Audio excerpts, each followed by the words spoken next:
ఈరోజు మనతో పాటు ఇంటర్వ్యూలో ఒక స్పెషల్ గెస్ట్ ఉన్నాడు. పేరు కశ్యప్ యాదవ్.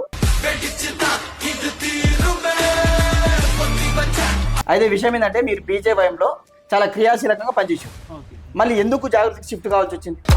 పిఎం సాయి గురించి మీరు పార్టీ మారడం జరిగిందా, లేకుంటే బీజేపీ పార్టీ నచ్చక పార్టీ మారడం జరిగిందా? బీజేపీ పార్టీ బీసీ అంటది. ఓకే, మళ్ళీ బీసీని స్టేట్ లీడర్ చేయకుండా ఎవరిని ఎందుకు చేసిందన్న? తాడు బొంగరం లేని జెండా లేని కవితక్క దగ్గరికి ఎందుకు మీరు అసలు ఏం ఆశించారు?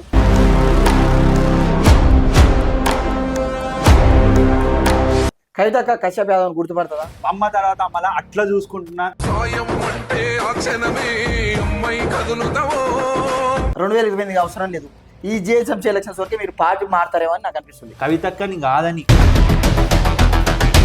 మీ ఫ్యామిలీ బ్యాక్గ్రౌండ్ ఏంటని అసలు? ఈ కశ్యప్ యాదవ్ ఎవరు? కశ్యప్ యాదవ్ అనేటోడు అన్న, నేను డెఫినెట్ గా తెలంగాణ జాగృతి కార్యకర్తనే. అది మీరు రాసి పెట్టుకోండి.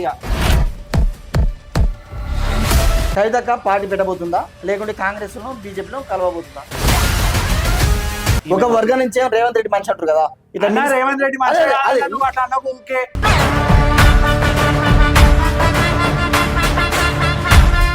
కవితక్క లిక్కర్ రాని కదంటారా?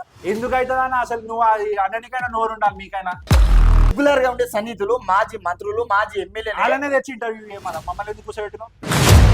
ఇప్పుడు బాపును కాదని ఆయనకు ఎదురెళ్ళి బీఆర్ఎస్ తిట్టుకుంటుంటే వచ్చి ఆ 10 ఓట్లన్న పడతాయా అంటే